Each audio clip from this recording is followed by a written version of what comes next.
கர்த்தருடைய பரிசுத்த நாமத்திற்கு ஸ்தோத்திரம். இன்றைய நாளின் தியானத்திற்கென்று தெரிந்து கொள்ளப்பட்ட வேத வசனம் சங்கீதங்களின் புத்தகம் 37ஆம் சங்கீதம் 8ஆம் வசனம். சங்கீதம் 37:8. கோபத்தை நெகிழ்ந்து உக்கிரத்தை விட்டுவிடு, பொல்லாப்பு செய்ய ஏதுவான எரிச்சல் உனக்கு வேண்டாம். ஆமென். நேற்றைய தினத்தில் காரிய சித்தி உள்ளவன் மேலும் தீவினைகளை செய்கிற மனுஷன் மேலும் எரிச்சல் அடையாமல் கர்த்தருடைய சமூகத்தில் பொறுமையோடு அவருடைய வார்த்தைக்கு காத்திருக்க வேண்டும் என்று தியானித்தோம்.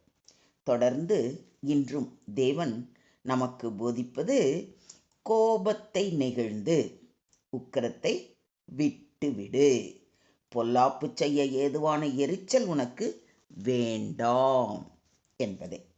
இன்றைய தியான வசனம் நாம் மன அமைதியுடனும் நல்லெண்ணத்துடனும் வாழ வேண்டியதின் முக்கியத்துவத்தை எடுத்து காட்டுகிறது. கோபத்தை நெகிழ்ந்து, அதாவது கோபம் ஒரு உணர்ச்சி என்றாலும் அதை கட்டுப்படுத்தாமல் விட்டுவிடும் பொழுது அது மனிதனை துன்பத்திற்கும் தவறான செயல்களுக்கும் இட்டு செல்லும். கோபத்தை விடுதல் என்பது தன்னைத்தானே சுதந்திரப்படுத்திக் கொள்வதற்கான முதல் அடி ஆகும். கோபம் ஒரு மனிதனை எந்த நிலைக்கு தள்ளும் என்பதை ஆபேல் காயின் வாழ்க்கை சம்பவம் நமக்கு அறிவிக்கிறது. ஆபேல் காயின் இருவரும் சகோதரர்கள். கர்த்தருக்கு காணிக்கைகளை அவரவர் விருப்பத்தின்படி படைத்தனர். ஆபேலின் காணிக்கையை கர்த்தர் அங்கீகரித்தார். தன்னுடைய காணிக்கையை ஏற்றுக்கொள்ளவில்லை என்றவுடன் தன்னிடத்தில் என்ன தவறு என்று யோசிக்காமல் ஆபேல் மேல் பொறாமையும் எரிச்சலும் கொண்டான். விளைவு, ஆபேலை கொலை செய்யும்படி அவனுடைய கோபம் அவனுடைய கண்ணையும் புத்தியையும் மழுங்கடித்தது. கோபம் என்ற கொடிய உணர்ச்சி காயினை ஒரு கொலைகாரனாக மாற்றியது. அடுத்தது உக்கிரத்தை விட்டுவிடு.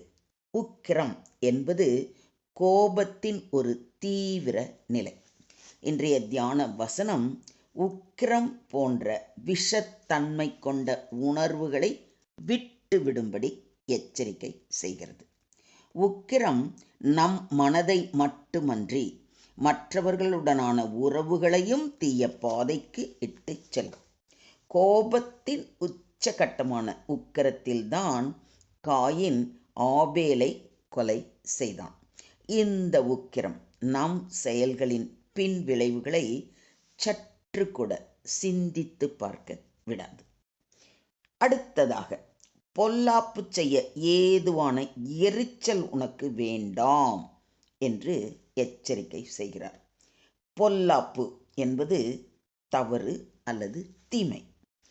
எரிச்சல் அல்லது கோபம் நம்மை தீய செயல்களுக்கு தூண்டக்கூடும். இதனால் பிறருக்கும் நமக்குமான அமைதியும் மகிழ்ச்சியும் குலையும். அதனால்தான் அப்போஸ்தலனாகிய பவுல், நீங்கள் கோபம் கொண்டாலும் பாவம் செய்யாதிருங்கள், சூரியன் அஸ்தமிக்கிறதற்கு முன்னாக உங்கள் எரிச்சல் தணியக் கடவது என்று அறிவுறுத்துகிறார். சகலவிதமான கசப்பும் கோபமும் மூர்க்கமும் கூக்குரலும் தூஷணமும் மற்ற எந்த துர்குணமும் உங்களை விட்டு நீங்க கடவது. ஒருவருக்கொருவர் தயவாயும் மன உருக்கமாயும் இருந்து கிறிஸ்துவுக்குள் தேவன் உங்களுக்கு மன்னித்தது போல நீங்களும் ஒருவருக்கொருவர் மன்னியுங்கள் என்று நமக்கு அறிவுரை வழங்குகிறார். இது எபேசியருக்கு எழுதின நிருபம் 4ஆம் அதிகாரத்திலிருந்து வாசித்து அறிகிறோம். கோபம் நிர்மூடனை கொல்லும். பொறாமை புத்தி இல்லாதவனை அதம் பண்ணும் என்று யோபுவின் புத்தகம் 5ஆம் அதிகாரம் 2ஆம் வசனத்தில் வாசிக்கிறோம். உக்கிரம் கொடுமை உள்ளது, கோபம் நிஷ்டூரம் உள்ளது. பொறாமையோவென்றால் அதற்கு முன் நிற்கத்தக்கவன் யார் என்று நீதிமொழிகள் 27:4 வாசிக்கிறோம். உன் மனதில் சீக்கிரமாய் கோபம் கொள்ளாதே, மூடரின் நெஞ்சிலே கோபம் குடிகொள்ளும் என்று பிரசங்கியம் நம்மை எச்சரிக்கிறார். கோபத்தினால் பிளவுபட்ட நட்பின் கதையை உங்களோடு பகிர்ந்து கொள்ள ஆசைப்படுகிறேன். கேளுங்க. ஒரு கிராமத்தில் ராமு, சோமு என்று 2 நண்பர்கள் சிறு வயதிலிருந்தே இருவரும் மிகவும் நெருக்கமான அன்பில் திளைத்து வந்தனர். ஒரு நாள் இருவரும் பேசிக்கொண்டிருந்தபோது அவர்களுடைய பேச்சில் சில கருத்து வேறுபாடுகள் காணப்பட்டது. ராமு தான் சொல்வது தான் சரி என்று கூற, அதனால் கோபமுற்ற சோமு தான் சொல்வது தான் சரி என்று ஆர்கியூ பண்ணினான். காரசாரமான விவாதம் ஒரு கட்டத்தில் கசப்பின் உச்சிக்கே சென்றது. இதனால் இருவரும் மனம் கசந்து, இனி நான் உன்னுடன் பேசவோ பழகவோ மாட்டேன் என்று சொல்லி மிகுந்த கோபத்துடன் பிரிந்தனர். நாட்கள் உருண்டோடியது, வருஷங்கள் கழிந்தன. ஒரு நாள்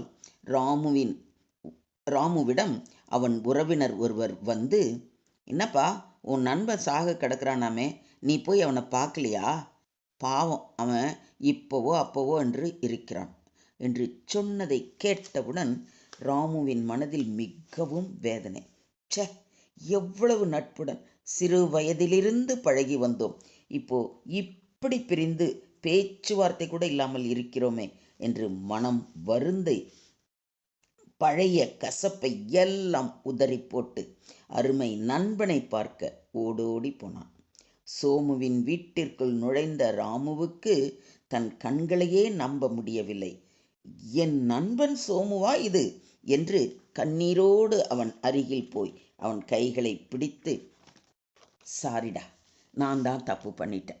ஒரு சின்ன விஷயத்துக்கு போய் மடத்தனமாக உன்னோடு சண்டையிட்டு, ச்சே, நான் என்ன மனுஷன், என்னை மன்னிச்சிடுடா என்று கதறி அழுதான். பல வருடங்களுக்கு பிறகு நண்பனை பார்த்த சோமுவுக்கு பேச்சே வரவில்லை. அவனும் கண்ணீரோடு ராமுவின் கைகளை பிடித்து கொண்டு, நீதாண்டா என்னை மன்னிக்கணும்.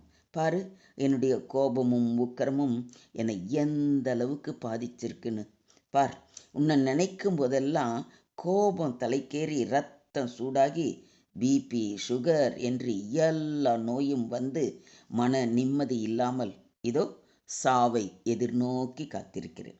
நீ என்னை மன்னித்து விட்டேன் என்று ஒரே ஒரு வார்த்தை சொல்லு, அப்பதான் நான் நிம்மதியாக சாவேன் என்றவுடன் ராமு அவனை அப்படியே கட்டி அணைத்து, நான் உன்னை சாக விட மாட்டேன், நான் உன்னை விட்டு எங்கும் போக மாட்டேன், நீ பரிபூர்ண சுகமடைந்து நாம் பழையபடி ஒன்றாக சந்தோஷமாக இருப்போம். இந்த கோபம், வெறுப்பு, எரிச்சல் எல்லாவற்றையும் தூக்கி எறிந்து விடுவோம் என்றவுடன் சோமு புத்துயிர் பெற்றவன் போல எழுந்து ராமுவை இன்னும் இறுக கட்டி கொண்டான். கோபம் நிர்மூடனை கொல்லும் என்பதற்கு சோமு உதாரணமாக நின்றதை பார்த்தீங்கள. நாம் இந்த வருடத்தின் கடைசி நாட்களில் நின்று கொண்டிருக்கிறோம். நமக்குள்ளார யாருக்கிட்டையாவது எந்த விஷயத்துக்காவது கோபப்பட்டு, இனிமேல் நான் உன்கிட்ட பேசவே மாட்டேன் அப்படின்னு யாருக்கிட்டையாவது சொல்லியிருக்கீங்களா? தயவு செய்து அப்படியே யோசிச்சு பாருங்கள்.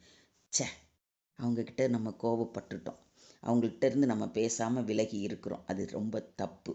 இந்த வருடம் முழுவதும் நம்மை காத்து ரட்சித்த தேவன் இந்த கடைசி நாட்களில் நாம் இன்னும் அப்படி இருக்கக்கூடாது, அந்த கோபத்திலிருந்து வெளியில் வரணும், பொல்லாப்பை விட்டு விலகணும் அப்படிங்கிறதுக்காகவே இன்றைக்கு எனக்காகவே ஆண்டவர் என்னோடு பேசியிருக்கிறார் என்பதை உணர்ந்தவர்களாய், யாருக்கிட்டையாவது நீங்கள் அப்படி கோபத்தோட விலகி இருந்தீங்கன்னா இன்றே நேராக போக முடியும்னா நேராக போங்க, இல்லையா அட்லீஸ்ட்டு ஃபோன்லேயாவது அவர்களோடு தொடர்பு கொண்டு மனம் திருந்தி வருந்தி அவர்களை சந்தித்து அவர்கள்கிட்ட மன்னிப்பு கேளுங்க. மன்னிப்பு கேட்குறது ஒன்றும் பெரிய விஷயமே, அதாவது மன்னிப்பு கேட்டால் நான் ஏன் மன்னிப்பு கேட்கணும், அந்த வேண்டவே வேண்டாம், அந்த ஈகோவே வேண்டாம்.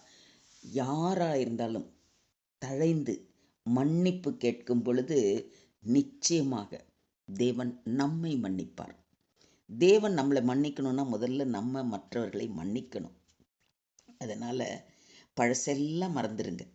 அந்த காரணம் எதாவா இருந்தாலும் பரவாயில்ல, அன்பினால் ஒருவரை ஒருவர் தாங்குங்கள். புதிய வருடத்திற்குள் நுழையும் போது அமைதியான சலனமற்ற மனதுடன் தேவ அன்பை பிரதிபலிக்கிறவர்களாய், ஒருவரை ஒருவர் தாங்கி, ஒருவர் பேரில் ஒருவருக்கு குறைபாடு உண்டானால் கிறிஸ்து உங்களுக்கு மன்னித்தது போல ஒருவருக்கொருவர் மன்னியுங்கள். தேவன் தாமே உங்களை ஆசீர்வதித்து புத்தம் புது சிருஷ்டிகளாய், அன்பே உருவானவர்களாய் புத்தாண்டில் நுழைய கிருபை செய்வாராக. தேவனுக்கே மகிமை உண்டாவதாக. ஆமேன், ஆமேன், ஆமேன்.